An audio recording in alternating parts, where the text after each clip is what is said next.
If you made it this far, congratulations. In the last chapters, we've been through hell, quite literally, for these demons live in the fourth dimension, and we already went through their world. Now the worst is over. And now we're going to the dimension where humans belong and naturally gravitate to.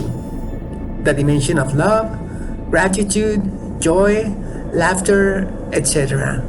In religions, it is called heaven, paradise, nirvana, enlightenment. Right here, we call it the fifth dimension. Welcome to your higher self.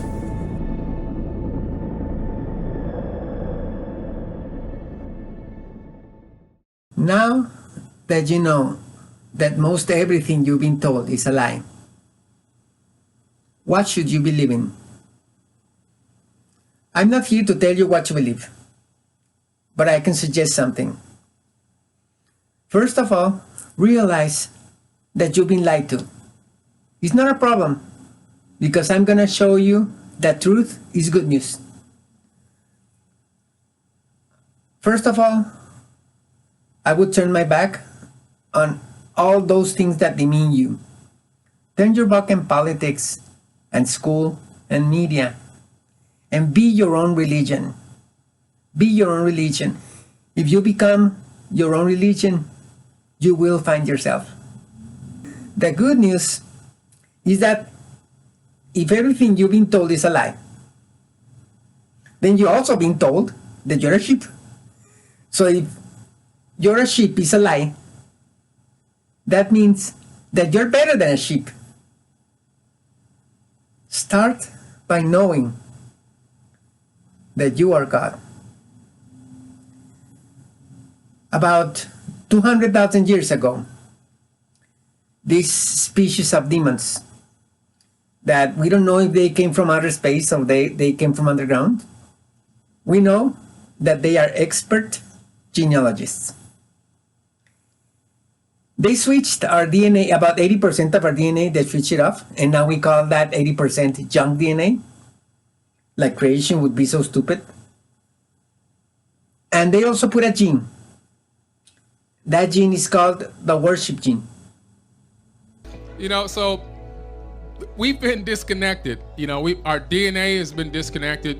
Our consciousness has been reduced. They've already scientifically proven and found out that a worship gene was embedded into the human genome. And they don't know who did it, but they can tell you that it was around 200,000 years ago. That gene makes you worship something as a human. And that something might be some god, money, media, a government official, whatever. But basically it's something that you perceive as something above you. Like, remember the pyramid? So if these institutions are not above you, and you want to worship somebody because you have that gene on you, why not worship yourself? Today, I'm going to show you how to turn off that gene, the worship gene. In order to do this, you have to understand a very important statement, and this is the most important statement in this documentary. You are God. You are God. And I can prove it in 3 ways. The first way to prove that you are God is by logic. Let's start by water molecules. You know that water can take the shape of intentions.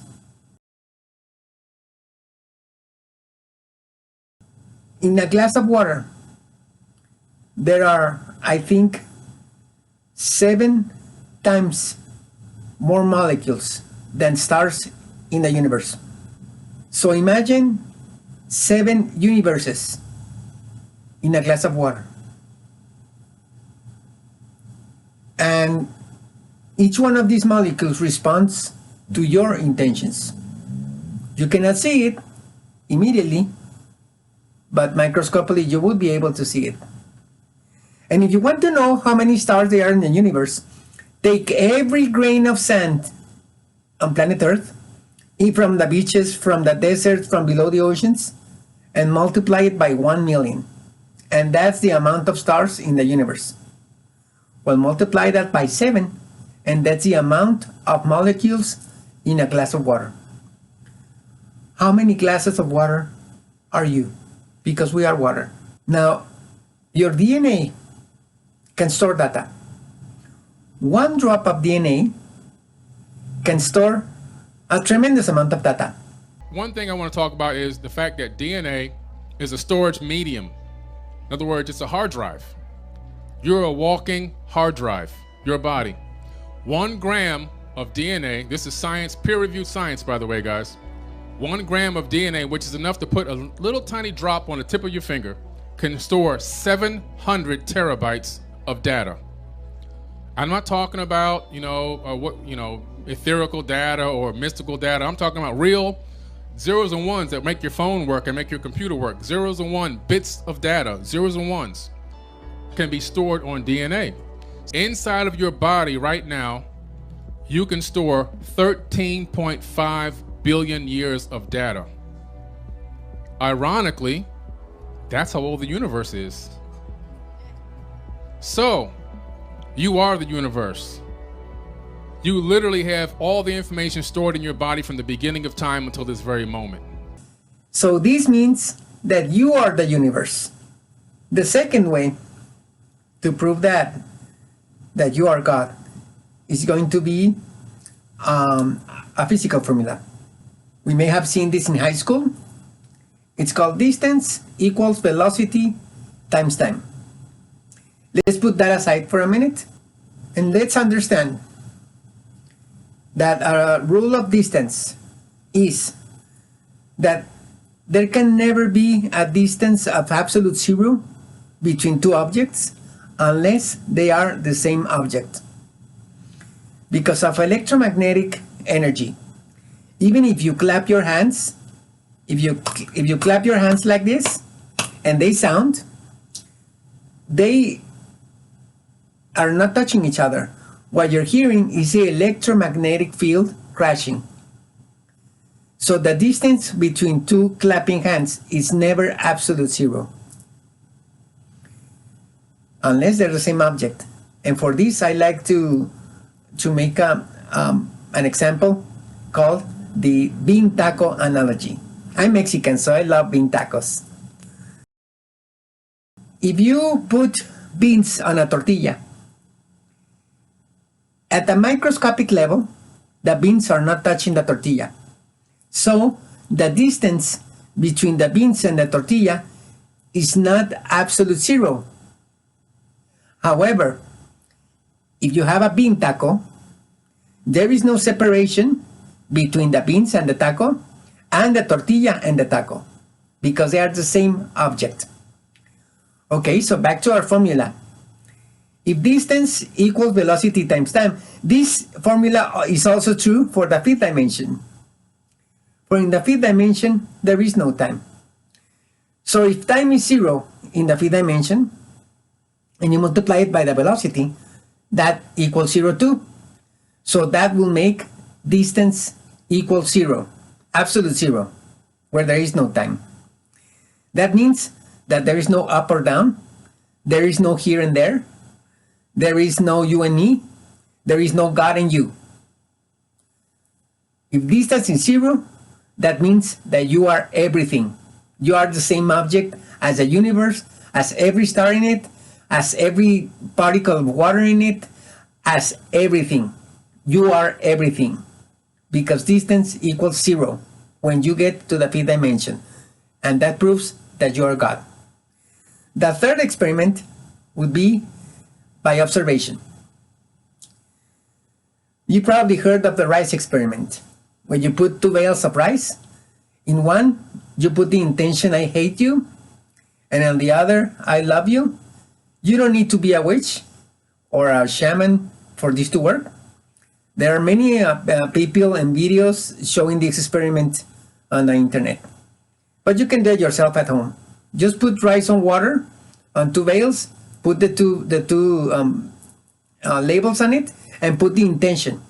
As a God you are, the intention should be reflected on the rice with time. And you say, well, okay, the I hate you rice is completely black, and the I love you rice is white. So what? That is only a piece of rice. Yes, but what if you would look at the black rice with a microscope, with a very potent microscope? You would see species fighting against each other for control, dark species trying to cover the light species, and maybe the light species defending themselves. And everything happened on your intention. At the microscopic level, you may think, yes, but in the spiritual world, there is no small or big. There is no distance. So that means that if it happens in the little universe that is their jar of I hate you rice, that is the same thing as is happening right now in our universe. You are God. So if you're thinking on what to believe in, you can believe whatever you want, whatever makes sense to you. But start from the fact that you are God. And from there, you can believe and worship whatever you want. But start from that fact. You are not sheep. You did not come here to worship and reproduce and work for somebody and to serve. No. You came here to reach your own enlightenment. And maybe to help others reach themselves. But mainly, you to reach your own enlightenment, to realize how divine you are.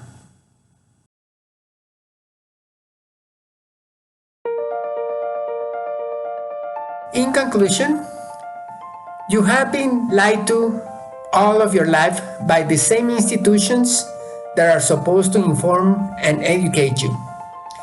They usually lie by mixing truth with fiction so that it seems that everything is truth. It is every human's responsibility to differentiate truth from fiction.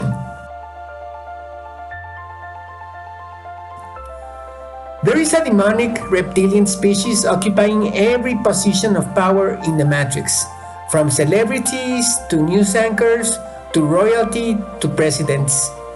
The Matrix, or the Illuminati triangle, is upside down. Everything from the Matrix demeans humans. Nobody with a position of power in the Matrix is on your side. Around 200,000 years ago, 98% of your DNA was disconnected and you got a worship gene implanted in you. This gene is not natural in humans, and it was implanted with the purpose of diverting you from your own divinity. There is a spiritual war going on where the demonic species seek to close the pineal gland for good, disallowing the human spirit from transcending to the fifth dimension at the time of death. They see you as their cattle because they feed on your lowering frequencies, which are your lower emotions. The pineal gland is the door to the fifth dimension, and it's also the main organ under attack. Although the recent pandemic was an attack on your crown chakra, it was also a distraction from the more subtle attacks, like drugs, EMFs, and fluoride. We are in the end of time to reach enlightenment. This means that future generations will not have the opportunity to transcend to the fifth dimension because their pineal glands will be completely useless from the moment they are born. You are God, but you forgot and got misled. This is very simple and easy to prove.